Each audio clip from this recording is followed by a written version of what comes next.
Kumusta mga katrivia? Simulan natin ang content na ito sa isang malungkot na balita. March 1, 2024, pumanaw ang isa sa pinaka-maimpluwensya at legendary manga artist na si Akira Toriyama sa edad na 68. Ang kamatayan ni Toriyama ay nagdulot ng pagbuhos ng kalungkutan at pagpupugay mula sa mga fans, kapwa mga artist at mga kilalang tao sa buong mundo. Marami ang nagpahayag ng kanilang pasasalamat at paghanga sa kanyang mga gawa at kung paano ito nagudyok sa kanila na sundin ang kanilang mga pangarap at hilig. Isa sa kanyang mga likha ang Dragon Ball, isang epic adventure series na isa sa pinakasikat at pinakahungitang manga at anime series sa buong mundo at nagpaganda, nagbigay saya at inspirasyon sa tulad ko na batang 90s. Paano nga ba nagsimula ang malalamat na obra maestra ni Toriyama? At ano-anong mga bagay pa ang hindi natin alam tungkol dito? Bilang pagbubugay sa kahusayan at kontribusyon ng dakilang taong ito sa mundo, yan ang ating tatalakayin dito sa isa na namang video na kung saan magbibigay ng mga bagong kaalaman at saya. Siyempre, i-challenge ka namin sa mga matutunan mo. Meron pa rin tayong quizzes and giveaways at kahit sinong nakakapanood, pwedeng sumali. Kaya make sure mo lang na hanggang sa dulo, dyan ka lang. Like mo na rin tong video, subscribe, and hit the notification bell. Stay curious, stay awesome, and stay tuned. Ako si Aling Teta, at ito ang Aling Teta Trivias.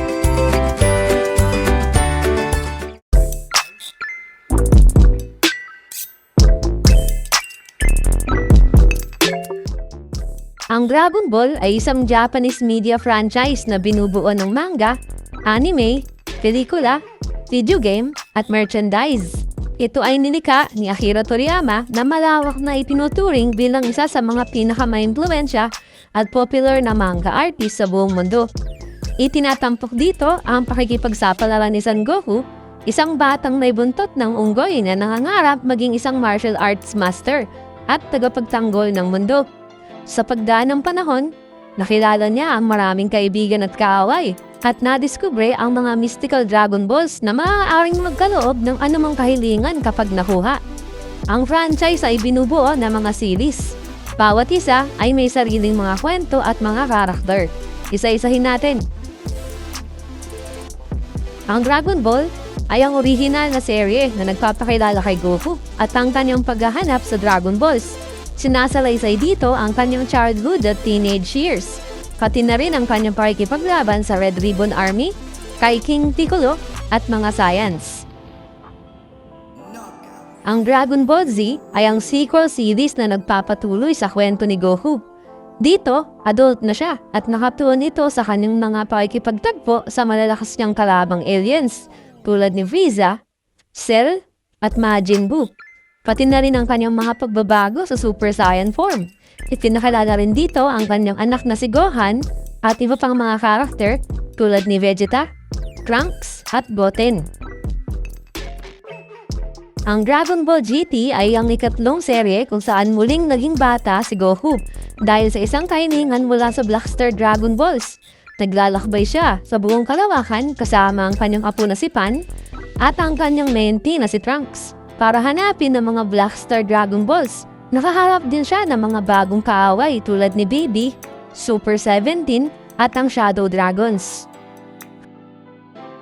Ang Dragon Ball Z Kai ay ang remastered at recut na version ng Dragon Ball Z na tinanggal ang karamihan sa mga filler at mas sinunod ang kwento sa manga. Mas in-improve dito ang animations, sounds at voice acting. Pareho pa rin ang kwento nito sa Dragon Ball Z, ngunit sa mas maikli at mas mabilis na pacing. Ang Dragon Ball Super, ang ika-4 na serye na naganap pagkatapos ng pagkatalo ni Majin Buu. Dito tinatampok ang mga bagong lugar at dimensyon, tulad ng God of Destruction, ang Super Saiyan God, at ang Multiverse. Nagtatampok din ito ng mga bagong kaaway, tulad ni Beerus, Zamasu, at Jiren. Pati na rin ang mga bagong kakampi, tulad ni Whis, Vados at mga Zenos. Ang Super Dragon Ball Heroes naman ay isang promotional anime series na batay sa arcade game ng parehong pangalan. Hindi ito tinuturing na kanon at nagtatampok ng iba't ibang mga sitwasyon at mga karakter mula sa iba't ibang mga timeline at universe. Ipinapakita nito ang maraming mga fan-favorite transformations at fusion, tulad ng Super Saiyan 4, Super Saiyan Blue, at Vegito. Ang franchise ay mayroon ding maraming mga pelikula, mga espesyal na OVAs or original video animation at mga spin-off, tulad ng Dragon Ball U, Son Goku and His Friends Return, Dragon Ball Z Battle of Gods, Dragon Ball Z Resurrection F, Dragon Ball Super Broly, at Dragon Ball Super Superhero. Ang Dragon Ball ay isa sa mga pinakamatagumpay at popular na media franchise sa mundo na may worldwide fan base ng milyon-milyon. Malaki rin ang naging impluensya nito sa mga bagong lumabas na manga, anime, at pop culture. Pinupuri rin ito dahil sa action, comedy, characters at team nito. Tumanggap din ito ng ilang mga kritisismo dahil sa karahasan, sexualidad, at mga plot inconsistencies. Gayunpaman, ito ay nanatiling isang iconic series na nagbibigay aliw at inspirasyon sa henerasyon ng mga fans nito.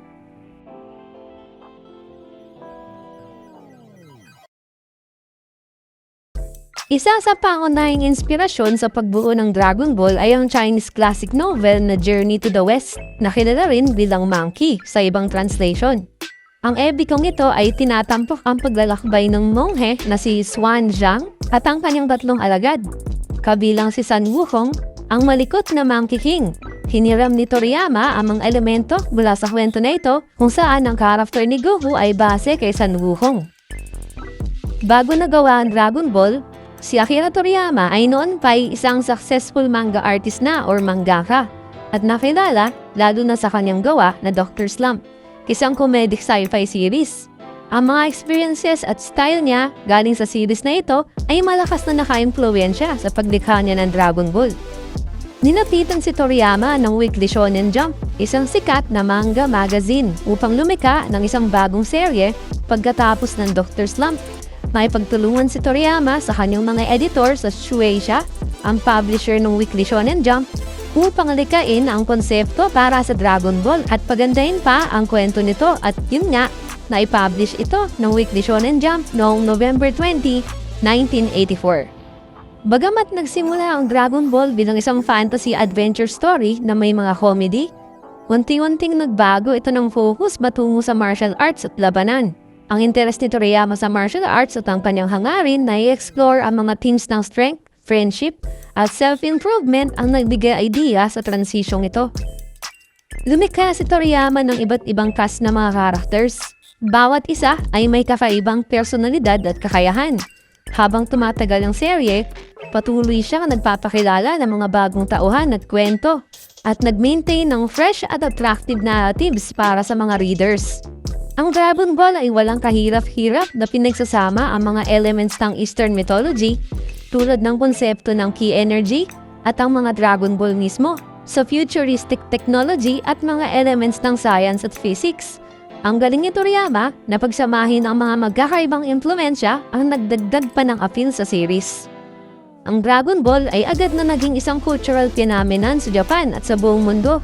Naglabas ng maraming adaptation, merchandises, at isang solid na fanbase. Ang imaginative storytelling, dynamic artwork at memorable characters ni Toriyama ang talagang nagpasolid sa Dragon Ball. Kung kaya't isa ito sa mga most iconic franchises sa manga at anime history. Ngayon, marami tayong natutunan sa simula at mismong pag-unlad ng Dragon Ball. Ano naman ang mga kakaiba at interesting trivias ang nagtatago pa sa likod nito?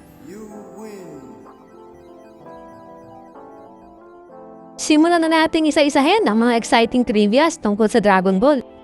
Ang signature move ni Goku na Kamehameha o Kamehame Wave ay pinangalan mula sa isang kilalang hari sa Hawaii na tinatawag na Kamehameha. Wala namang ibang koneksyon ng pangalan na napili at ang ataking ito ni Goku. Ang pagpili sa pangalan ay bunga lang ng sama-samang impluensya ng folklore at history at maangas din siguro sa pandinig. Pero ang nakaisip nito, ang asawa ni Toriyama na si Yoshimi Kato o Nachi Mikami na pen name niya. Siya rin ang nakaisip ng signature battle stance nito. Sigurado ako, ginawa mo rin ito nung bata ka, tulad ko. Ang pangalang Saiyan ay pinaglaro ang salitang Hapon na Yasai, na nangangahulugang gulay. Ang pangalan ng karakter na Vegeta ay galing mismo sa salitang vegetable. Ang napa naman ay Japanese ng cabbage o repolyo. Ang radish naman ay obviously radish o labanos. Kakarot ay carrots at broly naman sa broccoli. Ang Dragon Ball ay dapat magtatapos sa pagkatalo ni King Piccolo. Ngunit dahil sa popularidad nito, nagpatuloy si Toriyama sa serye. Ang anak naman nito na si Piccolo ay isa ring kontrabida.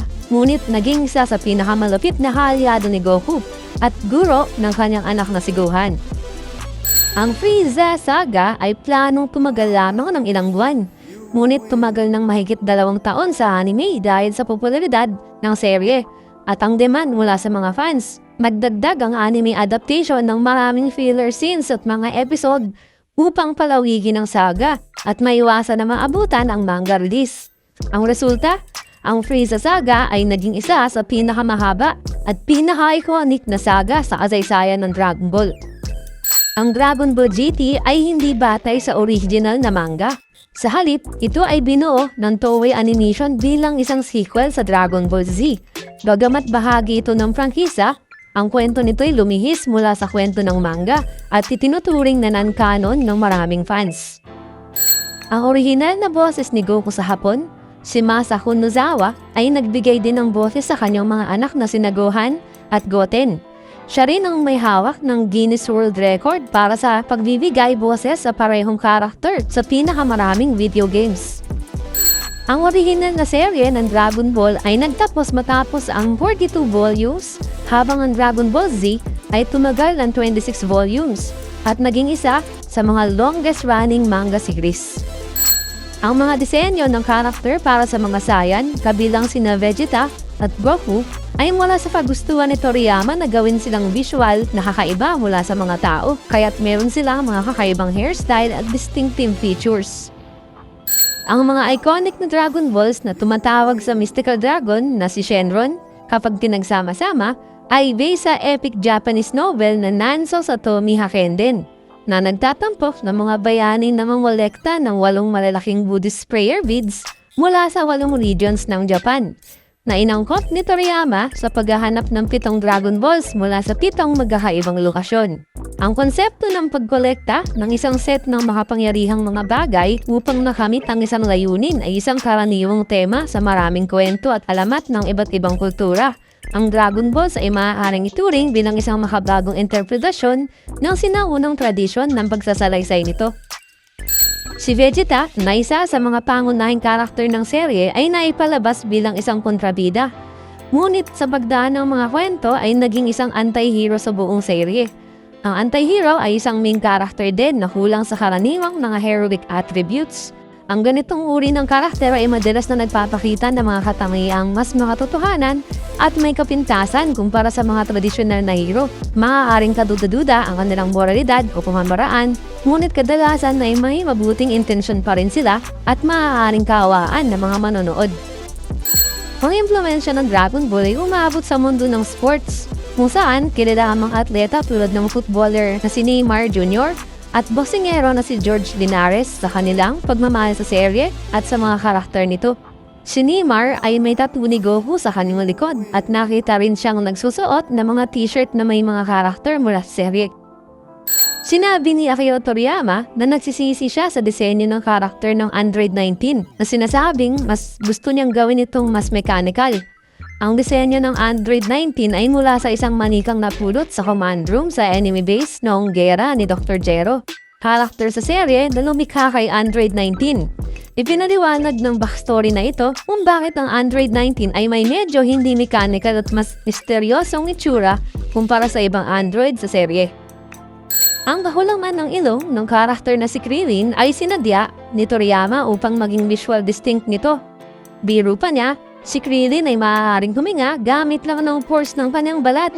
Kahit wala tayong nakikitang ilong, ipinapakita sa serye na si Krillin ay may matalas na pang-amoy na nagdaragdag sa katatawanan ng karakter niya sa serye. Sa English dub ng Dragon Ball Z, ang pangalan ng karakter na si Mr. Satan ay ginawang Hercule dahil sa mga alalahanin sa relihiyon. Ito ay upang maiwasan ang anumang potensyal na kontrobersya o pagkakasala na maaaring lumitaw mula sa paggamit ng isang pangalan na nakaugnay sa Diablo sa Kristyanismo. Ang karakter na si Master Roshi o kilala natin bilang Master Boten ay binase sa mga Taoist archetype tulad ng 8 Immortals. Grupo ito ng mga legendary Taoist na nakamit ang immortality gawa ng kanilang pag-aaral at kabutihan. Si Master Boten ay umaangkop sa archetype na ito bilang isang karakter na lumampas sa normal na limitations ng tao at physical mastery. Noon, nagkaroon ng mga teorya na ang iconic na mga peklat ni Yamcha ay galing sa isang nakakatawang aksidente mula sa isang nagsasalitang pusa sa original series ng Dragon Ball. Kahit kailan, hindi ipinaliwanag sa serye ang mga peklat, habang may iba't ibang teorya tulad nito, ang pinakamakatotohanang explanation ay nakuha niya ang mga peklat sa kanyang training session na posibleng galing sa espada o iba pang mga bagay na gawa ng pagsasanay. Ang mga peklat na ito ay naging isang defining feature ng karakter ni Yamcha. Sa isang panayam, sinabi ni Akira Toriyama na kung alam lang niya na magiging sobrang sikat ng Dragon Ball, ginawa niya na sana si Gohan na maging main character sa halip na si Goku. Gayunpaman, ang ideyang ito ay hindi itinuloy dahil hindi raw talaga angkop si Gohan para sa role na maging main character. Sa kabila nito, si Gohan ay nanatiling isang mahalaga at powerful character sa Dragon Ball series. Si Tenshin Han ay isa sa 3 paboritong karakter ni Toriyama. Siya ay isang disiplinado at seryosong martial artist. Pinahayag ni Toriyama ang kanyang pagkagusto sa mga karakter na hindi main character pero may malaking impact pa rin sa kwento. Maaaring sumasalamin ng karakter na ito sa pagpapahalaga ni Toriyama sa mga karakter na nagtataglay ng pagpupursige at self-improvement na siyang pinakatema ng Dragon Ball. Familiar ka ba kay Lunch? Siya ay isang karakter na may unique condition na sa tuwing babahing ay nagbabago ang kanyang personalidad at kulay ng buhok. Gayunpaman, nawala siya sa serye noong Dragon Ball Z. Inamin ni Toriyama na nakalimutan niya ang tungkol sa kanyang karakter habang umuusad ang serye. Kaya, hindi siya lumabas sa mga susunod na story arcs. Ito ay isang nakakatawang halimbawa kung paano nakakalimutan ng mga author ang kanilang sariling mga karakter sa mga komplikadong storyline. Eto, last na. Baka di mo pa alam, si Toriyama ay may sarili ring karakter sa mga gawa niyang manga na pinangalanan niya ring Akira, isang karakter na namumuno sa Dragon World at idinisenyo batay sa kanyang robotic na alter ego na Robo Toriyama. Ang mga cameo niya sa ilang mga episodes ay nagbigay sa mga fans ng isang nakakatuwang suyap sa author sa kanyang sariling likha.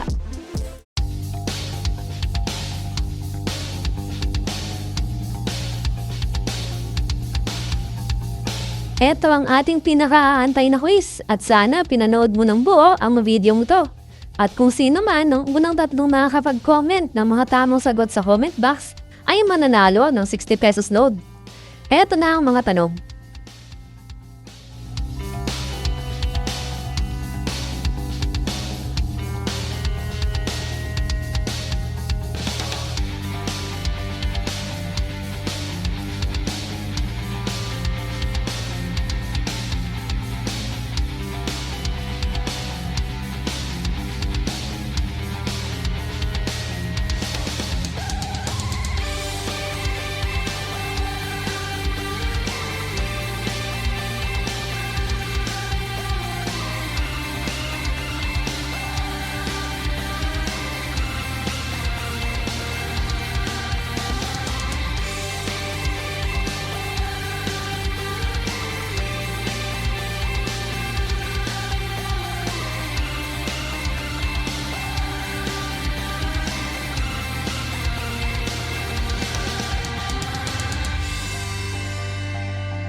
Sana nagustuhan mo ang video to.